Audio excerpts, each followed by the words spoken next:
Hello everybody, welcome to the session of computer graphics. इस session में हम पढ़ेंगे example of DDA-line algorithm. Derivation DDA-line algorithm का हम पहले वाले वीडियो में कर चुके हैं, तो अगर आपने पहले वाला वीडियो नहीं देखा है तो मेरी आपसे रिक्वेस्ट है कि आप पहले वो वीडियो देखिए and then please come to this video. Unacademy पे मुझे फॉलो करने के लिए unacademy.com/@jainamita। मेरा टेलीग्राम चैनल है t.me/jainamita। Email address is itnamita@gmail.com। मेरे दूसरे वीडियोस के लिए आप मुझे लाइक, शेयर और सब्सक्राइब कर सकते हैं मेरे यूट्यूब चैनल पे, and this is my Facebook page for the latest updates and the notifications. तो चलिए स्टार्ट करते हैं एग्जाम्पल के साथ में about the example of DDA-line algorithm. So let us consider 2 points. I am considering 2 points as A 2,3 and B is 12,8. All right. तो हम इसे बोलेंगे it is x1 y1 and this is x2 and y2। अब सबसे पहले हम निकालेंगे slope. तो m होता है हमारे पास में y2 minus y1 upon x2 minus x1। y2 minus y1 कितना हो जाएगा यहाँ पे, this is 8 minus 3 upon x2 minus x1 हो जाएगा 12 minus 2। It is equal to 5 upon 10 which is equal to 0.5।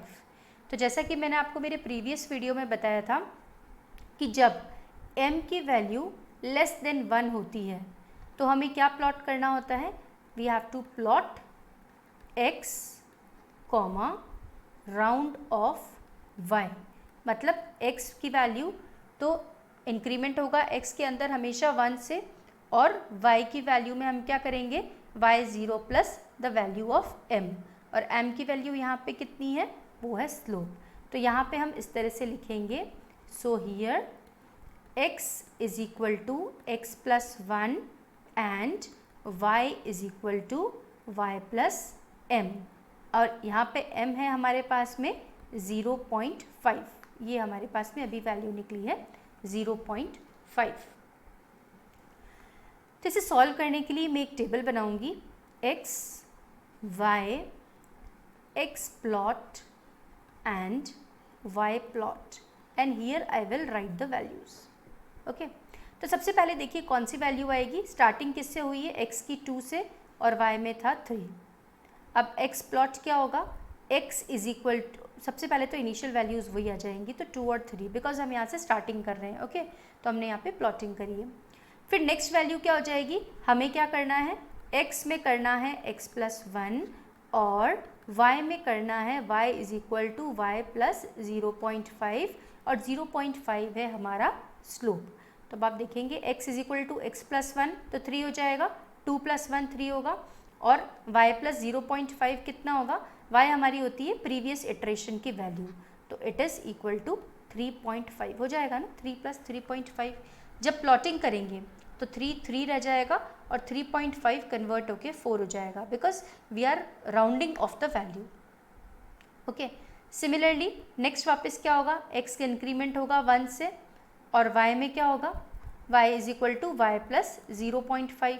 तो y की वैल्यू कितनी थी, 3.5 प्लस 0.5, यहाँ वैल्यू आ जाएगी 4।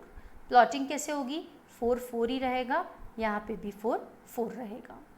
सिमिलरली आगे चलेंगे, x में 1 का इंक्रीमेंट होगा और y में क्या होगा, y प्लस 0.5, वैल्यू कितनी हो जाएगी 4.5, और x प्लॉट में वैल्यू कितनी आएगी, यहाँ आ जाएगी 5, और यहाँ राउंड ऑफ होके वैल्यू आ जाएगी 5। तो मैं सिमिलरली लिख सकती हूँ ना कि x में तो हमेशा ही इंक्रीमेंट होगा 9, 10, 11, 12, क्योंकि मुझे 12 तक जाना है, राइट। हमारा जो क्वेश्चन था वो यही था कि a की वैल्यू है 2,3 से लेकर b की वैल्यू चलेगी 12,8 तक, तो मुझे 12 तक जाना है, बिकॉज ये वैल्यू किसकी है, मेरी x2 की वैल्यू है, ये थी x1 की, ये y1 की, ये x2 की और y2 की। तो मुझे 2 और 3 वाले पॉइंट से चल के 12 और 8 तक जाना है। तो 12 तो मैंने डायरेक्टली इसलिए लिख दिया कि क्योंकि x में हमेशा 1 का इंक्रीमेंट होगा, राइट। अब हम वापस वैल्यूज़ लिखेंगे, तब आप देखो नेक्स्ट वैल्यू कितनी आ जाएगी 6 पोजीशन पे, 4.5 प्लस 5 कितना हो जाएगा 5, और यहाँ पे वैल्यू आ जाएगी 6 और 5। 7 पे जाएंगे तो 6 plus 1 is 7, x is equal to x plus 1, y is equal to y plus 0.5, ये हो जाएगा 5.5, इधर आ जाएगा 7, इधर आ जाएगा राउंड ऑफ होके 6। फिर 8 पे जाएंगे तो 8 में वापस प्लस 0.5 करेंगे, यहाँ पे कितना हो जाएगा 6। ऐसे देखिए यहाँ हो जाएगा 6.5, इधर हो जाएगा 7, इधर हो जाएगा 7.5, इधर हो जाएगा 8। ओके, क्योंकि हर एक वैल्यू में 0.5 बढ़ेगा। एंड सिमिलरली प्लॉटिंग के टाइम पे यहाँ पे 8 प्लॉट होगा और यहाँ पे 6 प्लॉट होगा। 9 का यहाँ पे 9 प्लॉट होगा और 6.5 का यहाँ पे 7 प्लॉट होगा। 10 और 7 में से 10 का 10 प्लॉट होगा, 7 का 7 प्लॉट होगा। 11 और 7.5 में से यहाँ 11 प्लॉट होगा, यहाँ 8 प्लॉट होगा। और 12 और 8 में से यहाँ 12 प्लॉट होगा और यहाँ पे 8 प्लॉट होगा। तो देखिए अब हमें हमारी फाइनल वैल्यू मिल गई है जो कि है 12 और 8। ओके, तो अब हमने कहाँ से स्टार्ट किया था 2,3 से, और हम कहाँ पे पहुँच गए हैं 12,8 तक पहुँच गए हैं। और यही हमारा टारगेट था कि A 2,3 से स्टार्ट होके कहाँ तक चलेगा, B 12,8 तक चलेगा। So we have to now see the computations which were been required in DDA. तो क्या क्या computations की ज़रूरत पड़ी हमें DDA के अंदर। एक तो हमें ज़रूरत पड़ी राउंड फंक्शन की, मतलब राउंड फंक्शन किस रेस्पेक्ट में हमें ज़रूरत पड़ सकती है, round off x and round off y की ज़रूरत। As well as here we need floating point additions. Floating point additions are being needed over here, as well as 0 point, as we all know 0.5 was added to the previous values, तो floating point additions की ज़रूरत पड़ी। and the rounding and floating point operations are expanding in terms of the power and the speed. तो इससे क्या होगा, power और speed में it is becoming the expensive kind of the thing. That's why we are using another algorithm, and that algorithm will be using is your Bressenham's line algorithm. Okay, so that's why we are using the Bressenham's line algorithm. तो मेरे हिसाब से आपको बिल्कुल clear हो गया होगा why we are using DDA line algorithm, what is the purpose of using DDA line algorithm, and due to these disadvantages we are going to new algorithm, and that is your Bressenham's line algorithm.